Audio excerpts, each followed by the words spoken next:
Hello friends, I am Sarita Chaudhary. Welcome back to my study from home for Standard 9 channel. I hope you will be fine and safe. Dear friends, in previous lectures we started a lesson 3.5 Great Scientist. Now open your book on page number 92.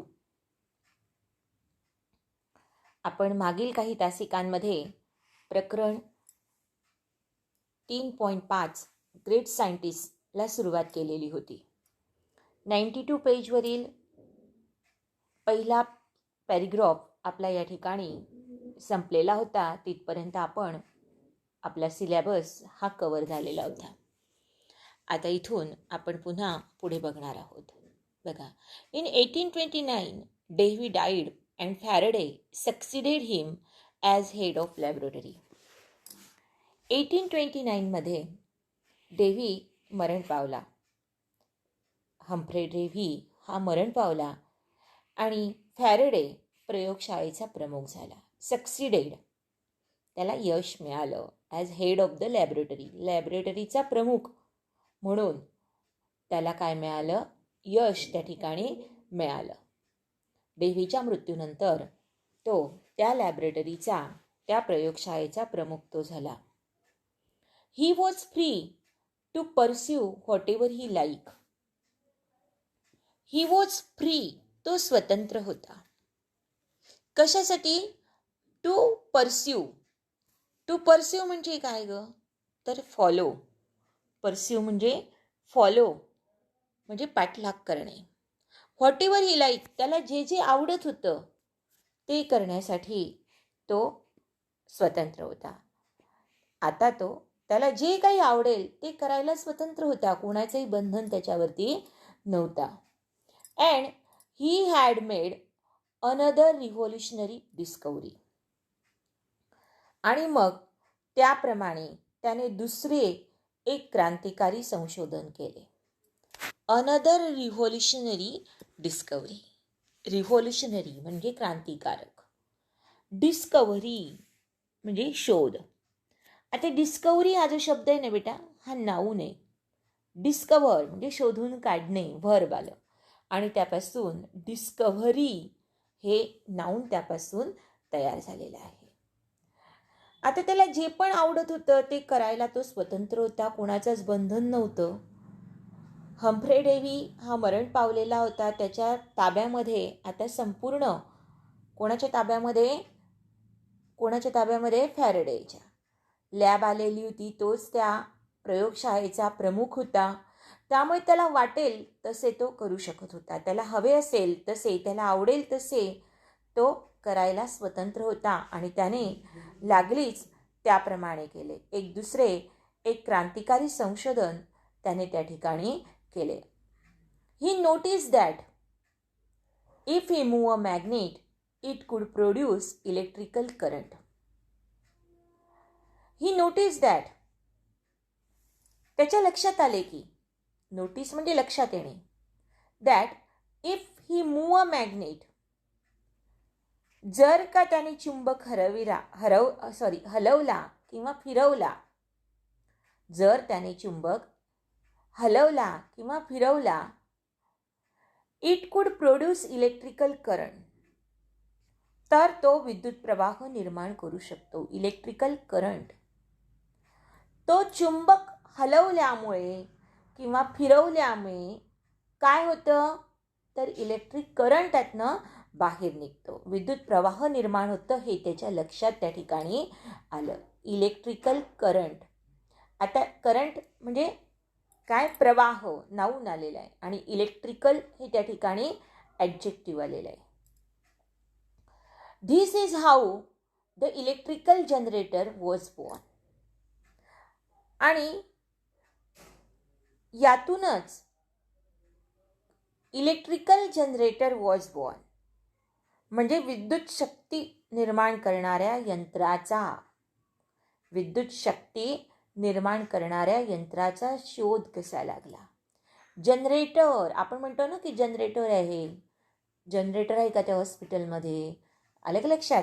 म्हणजे विद्युत शक्ती तिथे निर्माण केली जाते. वीज जर गेली तर ती विद्युत शक्ती निर्माण करण्याचं काम हे जनरेटर या ठिकाणी करतं. इलेक्ट्रिकल जनरेटर, जनरेट त्याच्याच खाली बघा, जनरेट म्हणजे निर्माण करणे, विद्युत शक्ती निर्माण करणारा. जनरेट हे वर्ब आहे आणि जनरेटर हा नाऊन आलेला आहे आणि इलेक्ट्रिकल CAL लागलेला आहे, म्हणजे ॲडजेक्टिव्ह ते आहे. त्याचबरोबर सफिक्स हे या ठिकाणी आहे. जनरेटर OR लागले आहे, ते पण सफिक्स त्या ठिकाणी आहे. Something still use today to generate all kinds of power like dynamos and other devices. आता डायनॅमो म्हणजे काय?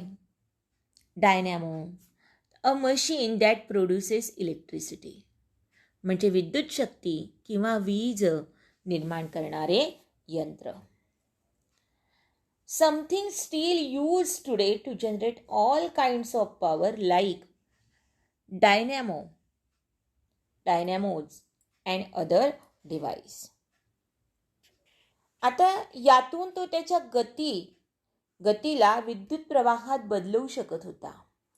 Something still use to generate all kinds of power, सर्व प्रकारची जी गती होती त्या गतीला तो कशात बदलवू शकत होता? इलेक्ट्रिकल जनरेटरमध्ये, जे आजही डायनामोज किंवा इतर काही उपकरणांमध्ये सर्व प्रकारची विद्युत शक्ती निर्माण करण्यासाठी उपयोगात आणले जात असते. त्या विद्युत शक्तीचा म्हणजे त्या गतीचा विद्युत प्रवाहात त्याने बदल केला. Faraday was now a legend. Faraday आता एक महान व्यक्ती या ठिकाणी बनली. लिजंड म्हणजे समानार्थी शब्द सांगा बरं. लिजंडला वर गेलेला आहे तुम्हाला. एका रात्रीतून तो काय झाला होता? सेलिब्रिटी झाला होता. काय आहे लिजंडला? सेलिब्रिटी. लिजंड हा शब्द काय आहे? नाऊन आहे. Faraday was now a legend. काय आहे तो? त्याला समानार्थी शब्द celebrity. In 1840, he developed memory loss which continued for the rest of his life. Memory loss 1840 मध्ये त्याच्या स्मरणशक्तीचा ऱ्हास होऊ लागला. विस्मरण होऊ लागलं त्याला. लक्षात राहायचं नाही काहीच. स्मरणशक्ती त्याची कमकुवत झाली जे आयुष्याच्या अखेरपर्यंत तसंच राहिलं. Which continue for the rest of his life. आयुष्याच्या शेवटपर्यंत ती तशीच राहिली. मेमरी लॉस हा आयुष्याच्या शेवटीपर्यंत राहिला. बघा इथे, which continue for the rest of his life आहे ना. काय आहे? Subordinate clause. मी तुम्हाला मागेही सांगितलं होतं की सबऑर्डिनेट क्लॉजचे 3 प्रकार आहेत: ॲडजेक्टिव्ह, ॲडव्हर्ब, नाऊन. मग इथे कोणतं आहे? कशाबद्दल माहिती मिळते? ही डेव्हलप मेमरी लॉस. स्मरणशक्तीचा ऱ्हास झाला. स्मरणशक्तीचा ऱ्हास की जी त्याच्या जीवनाच्या अंतापर्यंत राहिली, ती आयुष्याच्या अखेरपर्यंत राहिली, त्या स्मरणशक्तीचा लॉस या ठिकाणी झाला. लॉस म्हणजे ऱ्हास. आलं का लक्षात? म्हणजे नाऊन आहे ते, आणि मेमरी हे त्या ठिकाणी मेमरी आहे. तर अशा प्रकारे इथे कोणता क्लॉज आहे? हा ॲडजेक्टिव्ह क्लॉज आहे. But the disease did not stop him. परंतु तो आजार मात्र थांबला नाही. आजाराने त्याला थांबू दिलं नाही, त्याला थांबवलं नाही. ही परसर्व म्हणजे काय? परसर्व म्हणजे to do something continuously despite difficulties. कोणत्याही गोष्टीला न जुमानणे. ही persevere starting a complicated experiment. Complicated गुंतागुंतीची गुंतागुंतीचे प्रयोग. बघा इथे ईडी लागलाय, कॉम्प्लिकेशन, कॉम्प्लिकेट, कॉम्प्लिकेटेड, ईडी लागलाय आहे ना. ईडी मी तुम्हाला काय सांगितलं होतं, इथे एक्सपेरिमेंट आलाय म्हणजे नाऊन आहे, त्याच्या आधी ईडी आलाय म्हणजे past participle use as adjective या ठिकाणी आहे. म्हणजे इथे ॲडजेक्टिव्ह हे आलेलं आहे. कॉम्प्लिकेटेड हा शब्द काय आलेला आहे या ठिकाणी, ॲडजेक्टिव्ह म्हणून तो आलेला आहे. Describing words complicated experiment. पण या आजाराने त्याला थांबवलं नाही, तर त्याने काय केलं, स्टार्टिंग अ कॉम्प्लिकेटेड एक्सपेरिमेंट, त्याने एक गुंतागुंतीचा प्रयोग, किचकटसा प्रयोग, टू प्रूव्ह दॅट, सिद्ध करणारा. काय सिद्ध करणारा, light was closely related to electricity and magnetism. की लाईट म्हणजे प्रकाश, आलं का लक्षात, की इलेक्ट्रिसिटी म्हणजे वीज आणि मॅग्नेटिझम म्हणजे चुंबकीय शक्ती यांचे प्रकाशाशी अगदी घनिष्ठ संबंध आहेत, अगदी निकटचे संबंध आहेत. हा विचार त्याने त्या ठिकाणी मांडला.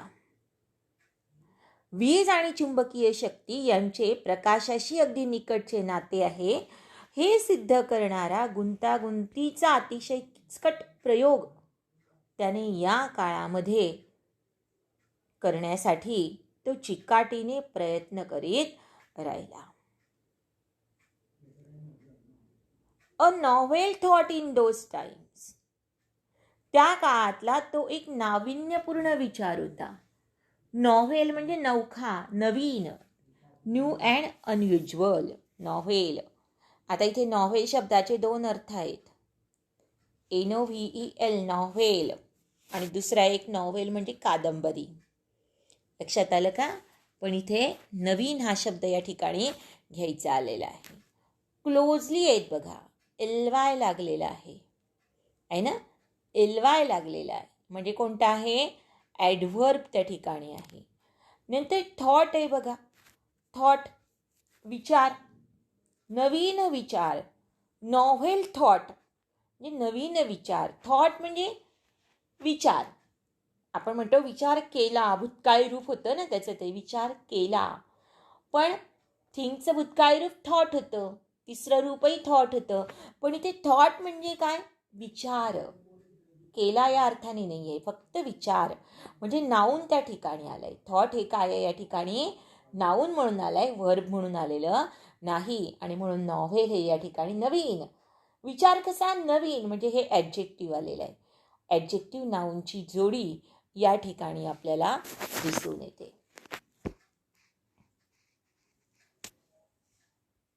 पुढे आपण बघणार आहोत. Remember that piece of Bavarian glass Faraday had kept on his shelf. आठवतो का तुम्हाला तो बॅव्हेरियन ग्लासचा तुकडा की फॅरेडेनं तो त्याच्या शेल्फवर ठेवलेला होता. आपण मागच्या तासिकेमध्ये शिकलो की त्याने तो बॅव्हेरियन ग्लासचा तुकडा शेल्फवर ठेवलेला होता. एक कठीण कामाची आठवण म्हणून तो त्या ठिकाणी तो बव्हेरियन ग्लासचा तुकडा त्या ठिकाणी ठेवलेला होता. कारण त्याने त्याला सांगितलेलं होतं की ह्याच्यामध्ये तुला जर शोधून काढता आलं तर तू शोधून काढ, असं त्याला सांगितलेलं होतं की याच्यामध्ये त्याचा वापर कसा करता येईल हे त्याने त्या ठिकाणी केलेलं होतं. आठवतो का. रिमेंबर बघा, रिमेंबरने सुरुवात आहे म्हणजे क्रियापदाने सुरुवात आहे. आठवा, आठवणे. मग ज्या वाक्याचं क्रियापदाने सुरुवात असते तो कोणता प्रकार असतो, आज्ञार्थी प्रकार असतो. बव्हेरियन ग्लास नाऊन आलेला, ॲडजेक्टिव्ह नाऊन. ग्लास कोणता, बव्हेरियन. हॅड केप्ट, हॅड आणि क्रियापदाचं तिसरं रूप. केप्टचं पहिलं रूप काय आहे सांगता येईल का तुम्हाला, बरोबर, कीप. पहिलं रूप काय आहे, कीप. हॅड केप्ट कोणता टेन्स आला सांगा ग, हॅड केप्ट. बरोबर आहे. Past perfect tense. He was determined to convert the remainder of his first major failure to an instrument of great success. He was determined म्हणजे निर्धार करणे. काय करणे? निश्चय करणे, निर्धार करणे. टू कन्व्हर्ट म्हणजे च्यात रूपांतर करणे. टू कन्व्हर्ट म्हणजे काय? च्यात रूपांतर करणे. बघा, डिटरमाइन आणि त्याच्यानंतर पुन्हा कन्व्हर्ट क्रियापद आलाय. म्हणजे इथे काय आलं आहे? टू कन्व्हर्ट हे इन्फिनेटिव्ह व्हर्ब आलेला आहे. रिमाइंडर म्हणजे आठवण म्हणून ER लागलाय म्हणजे सफिक्स या ठिकाणी आलेला आहे आणि नाऊन झालेला आहे. हिज फर्स्ट मेजर फेल्युअर, त्याचा पहिला महत्वाचं काय? अपयश. त्याचं अपयश, पहिलं मोठं अपयश असं या ठिकाणी. अपयश, फेल्युअर हे नाऊन आहे. फेल पासून फेल्युअर हे नाऊन झालंय. आणि मेजर, फर्स्ट हे काय आहे? त्याचे ॲडजेक्टिव्ह त्या ठिकाणी. इन्स्ट्रुमेंट म्हणजे साधन. ते पण मेंट लागला आहे म्हणजे MENT लागलेला आहे, नाऊन आहे आणि सफिक्स त्या ठिकाणी आहे. ग्रेट सक्सेस म्हणजे यश, नाऊन आहे आणि ग्रेट हे ॲडजेक्टिव्ह त्या ठिकाणी आहे. आपल्या पहिल्या मोठ्या अपयशाचा ज्या खुणा होती किंवा ती आठवण होती, त्या आठवणीचं मोठ्या यशात रूपांतर करण्याचं साधन म्हणून उपयोगात आणण्याचा त्याने निश्चय केला. तो बॅव्हेरियन काचेचा तुकडा तुम्हाला आठवतो का मैत्रिणींनो? तर त्या बॅव्हेरियन काचेच्या तुकड्याला ती आठवण होती, त्याची ती खूण होती ती, की सर्वात मोठं अपयश याला आपल्याला या काचेच्या तुकड्यामुळे मिळालेलं होतं. पण आता त्या अपयशाची जी खूण होती त्याचं आता आपल्याला मोठ्या यशामध्ये रूपांतर करण्यासाठी त्याचं साधन म्हणून आपल्याला उपयोगात करायचा असा निश्चय त्याने केलेला होता. ही यूज द सेम ग्लास, त्याने तशाच प्रकारचा बव्हेरियन काचेचा तुकडा घेतला. काय केलं त्याने वेगळा म्हणजे बव्हेरियन काच घेतली. Now to show that in the presence of a magnet, म्हणजे आता हीच काच आता त्याने चुंबकाच्या उपस्थितीद्वारे light could be isolated into a single wave rather than spreading out randomly in all directions. Light could be isolated into a single wave. म्हणजे या सर्व दिशांना कशाही प्रकारच्या असतील spreading out randomly in all directions, सर्व दिशांना कशाही प्रकारे पसरणाऱ्या प्रकाशाऐवजी एका प्रकाश लहरीत सिंगल वेव्ह, एका पसरणाऱ्या प्रकाश लहरीत त्याला वेगळा करता येतो हे दाखवण्यासाठी त्याने ती काच वापरली. बघा, ती बव्हेरियन काच त्याने आता चुंबकाच्या उपस्थित म्हणजे चुंबकाद्वारे सर्व दिशांना कशाही पसरणारा जो प्रकाश आहे त्याऐवजी एका प्रकाश लहरीत त्याला वेगळा करता येतो हे दाखवण्यासाठी त्याने वापरली. म्हणजे या काचेचा उपयोग त्याने केला. आयसोलेटेड सध्या आपण खूप पाहतोय आयसोलेटेड या कोरोनाच्या काळामध्ये. म्हणजे काय? आयसोलेटेड केलंय त्याला, म्हणजे काय केलं? आयसोलेट केलं म्हणजे काय? वेगळं ठेवलंय, वेगळे ठेवणे. आलं का लक्षात? हां. आणि आता त्याच्या विरुद्धार्थी शब्द कंबाईन, एकत्र ठेवणे.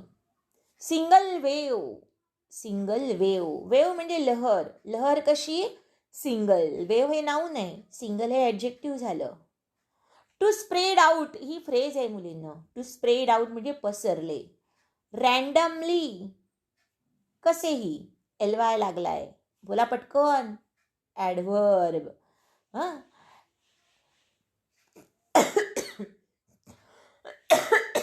Sorry. A concept called polarisation. आणि यालाच काय म्हणतात, पोलरायझेशन. म्हणजे काय तर ध्रुवीकरण. The process of transforming light that it spread out randomly in all directions into a single wave. विद्युत शक्तीचे प्रकाशात रूपांतर करून प्रकाश लहरीद्वारे सर्वत्र पसरविणे. आलं का लक्षात? याला म्हणतात पॉलरायझेशन.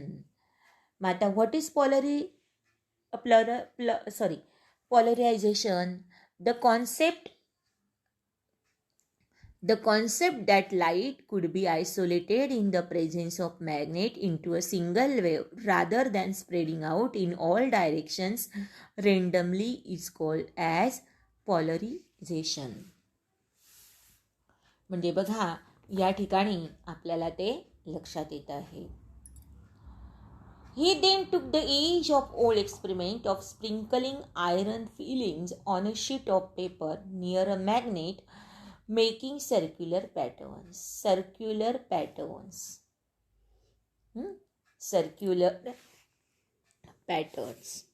या ठिकाणी. He then took the age-old experiment. मग आता त्याने काय केला? एक जुना पुराणा प्रयोग. एज ओल्ड एक्सपेरिमेंट म्हणजे जुना पुराणा प्रयोग. कोणता घेतला? एक प्रयोग हाती घेतला.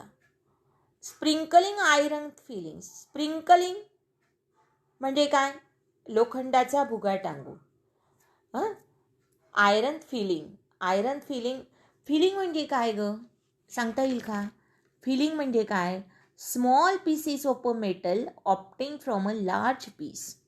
म्हणजे मोठ्या धातूपासून लहान आकाराचे तुकडे मिळविणे. म्हणजे जो मोठा तुकडा आहे त्याच्यापासून छोटे छोटे तुकडे, म्हणजेच काय तर लोखंडाचे तुकडे, भुगा त्याचा. On a sheet of paper, पेपराच्या तुकड्यावरती, कागदाच्या तुकड्यावरती. नियर अ मॅग्नेट, त्याच्याजवळ चुंबक ठेवून. मेकिंग सर्क्युलर पॅटर्न्स, त्यावर गोलाकार नक्षी, नमुने, आकार तयार करण्याचा जुना पुराणा प्रयोग त्याने हाती घेतला. एका कागदाच्या तुकड्यावर लोखंडाचा भुगा टाकायचा, त्याच्याजवळ चुंबक ठेवायचं आणि ते चुंबक काय करायचं, त्यावर ठेवायचं आणि त्याच्यावर गोलाकार नक्षी, आकार किंवा नमुने तयार करण्याचा प्रयोग त्याने केला. हा प्रयोग फार जुना आहे. आलं का लक्षात? तर तो प्रयोग त्याने केला. Sprinkling iron filings. बघा, आयरन फिलिंग्स हे पण आयरन ॲडजेक्टिव्ह आणि नाऊन आलं आहे. सर्क्युलर पॅटर्न्स ॲडजेक्टिव्ह आणि नाऊन या ठिकाणी आलेलं आपल्याला दिसून येतं. He went on to prove that these patterns were not a property of the iron filings. He went on to prove that. आता त्याने ते सिद्ध केलं. त्याला सिद्ध करायचं होतं. He went on to prove, त्याला सिद्ध करायचे होते की these patterns were not a property of the iron filings. की हे जे आहे हे चुंबकीय, अदृश्य अशा चुंबकीय क्षेत्रांनी चुंबकाभोवतीची रिकामी जागा भरल्यामुळे हा लोखंडी भुगा अस्ताव्यस्त झाला आहे, हे त्याला दाखवायचं होतं. In fact they were due to the invisible magnetic fields that fill the empty space around the magnet and hence disturb the filings. की हे जे पॅटर्न्स आहेत, हे पॅटर्न्स काय आहेत? लोखंडी भुग्याचे गुणधर्म नाही आहेत हे पॅटर्न्स. तर वस्तुतः किंवा खरं म्हणजे ते अदृश्य अशा चुंबकीय क्षेत्रांनी चुंबकाभोवतीची रिकामी जागा भरल्यामुळे लोखंडी भुगा अस्ताव्यस्त झाला आहे, हे त्याला सिद्ध करायचे होते. इनव्हिजिबल. बघा काय आहे ठिकाणी? इनव्हिजिबल. हे इनव्हिजिबल म्हणजे काय? अदृश्य. इन लागलेला आहे, आधी प्रिफिक्स लागलेला आहे. मॅग्नेटिक फील्ड्स ॲडजेक्टिव्ह नाऊनची जोडी त्या ठिकाणी आहे. एम्प्टी स्पेस, रिकामी जागा. आलं का लक्षात? असं ते या ठिकाणी आलेलं आहे.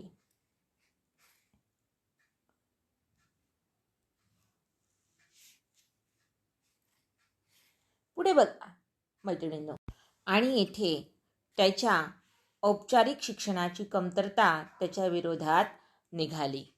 औपचारिक शिक्षण, फॉर्मल एज्युकेशन. काय इथे? Formal education. पुन्हा ॲडजेक्टिव्ह नाऊनची जोडी या ठिकाणी आलेली आहे. Faraday did not know much about advance mathematics. Advance mathematics. फॅरेडेला प्रगत गणिताबद्दल फारसं ज्ञान नव्हतं. ॲडव्हान्स म्हणजे प्रगत, मॅथमॅटिक्स म्हणजे गणित. ॲडव्हान्स ईडी आलेला आहे बघा. म्हणजे past participle use as adjective. Adjective नाऊनची जोडी आहे आणि ॲडव्हान्स हा शब्द काय आहे? ॲडजेक्टिव्ह आहे. Past participle use as adjective. So he just copied the iron feeling patterns with his hand. आणि त्याला प्रगत गणिताबद्दल फारसं ज्ञान नव्हतं, त्यामुळे त्याने या लोखंडी भुग्याच्या आकारांचे नमुने स्वतःच्या हाताने तयार केले. आयरन फिलिंग पॅटर्न्स, या लोखंडी भुग्याचे नमुने त्याने आपल्या हाताने तयार केले. He was unable to explain them in the form of mathematical equations. He was unable, बघा, UNABLE, एबल, अनेबल विरुद्धार्थी शब्द आहे. अन लागलेला आहे, प्रिफिक्स लागलेला आहे इथे. टू एक्सप्लेन, इन्फिनेटिव्ह व्हर्ब या ठिकाणी आलाय. मॅथमॅटिकल इक्वेशन्स म्हणजे समीकरण. इक्वेशन्स म्हणजे काय? समीकरण, गणितातील समीकरण असा त्याचा अर्थ त्या ठिकाणी होतो. तर समीकरण, मॅथमॅटिकल, CAL लागलेला आहे, सफिक्स आहे आणि ॲडजेक्टिव्ह आलाय. He made hundreds of such drawings, but without equations they were not expected. त्याने गणिताचे समीकरण मांडून त्याचे स्पष्टीकरण देण्यास तो असमर्थ होता, कारण त्याचं शिक्षण तेवढं नव्हतं. In the form of mathematical equations, समीकरण मांडून त्यांचे स्पष्टीकरण देण्यास तो असमर्थ होता. He made hundreds of such drawing, त्याने अशा प्रकारे हाताने या समीकरणाशिवाय शेकडो नमुने, शेकडो आकार त्याने तयार केले. दे वेअर नॉट एक्सपेक्टेड, परंतु त्याला संमती मिळाली नाही, त्याला मंजुरी मिळाली नाही, ते स्वीकारले गेलेले नाहीत. तेव्हा मैत्रिणींनो, इथपर्यंत आता आपण आलेलो आहोत. पुढील तासिकेमध्ये पुढील भाग आपण घेऊया. परंतु तुम्ही आजचा तुमचा स्वाध्याय हा आहे की यामध्ये मी तुम्हाला जे काही व्याकरण शिकवलेलं आहे ते तुम्ही तुमच्या वहीमध्ये समानार्थी शब्द, विरुद्धार्थी शब्द, जे काही आहे, प्रिफिक्स, सफिक्स, त्यांचा तुमच्या वाक्यामध्ये उपयोग करून ती वाक्ये तुमच्या वहीमध्ये लिहायची आहेत. तेव्हा स्टे होम, स्टे सेफ. धन्यवाद. व्हिडिओ आवडला असेल तर लाईक करा, सबस्क्राईब करा. धन्यवाद.